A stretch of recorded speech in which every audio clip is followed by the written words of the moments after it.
Ανέκδοτα για Αλβανούς Part 3. Σιαρό. Πώς λέγεται το βανάκι που κλέβει? Αλβανάκι. Πώς λέγεται το μοχίτο στα αλβανικά? Ρούμι με χόρτο. Πόσα ΤΕΗ έχει η Ελλάδα? 12 ΤΕΗ του Ολύμπου.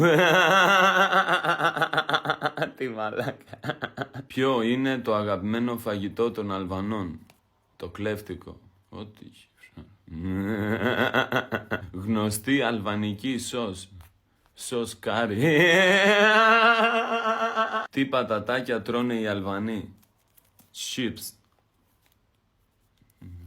Τι μουσική ακούνε οι Αλβανοί? Κλέφτικα. Άμα σε γαμί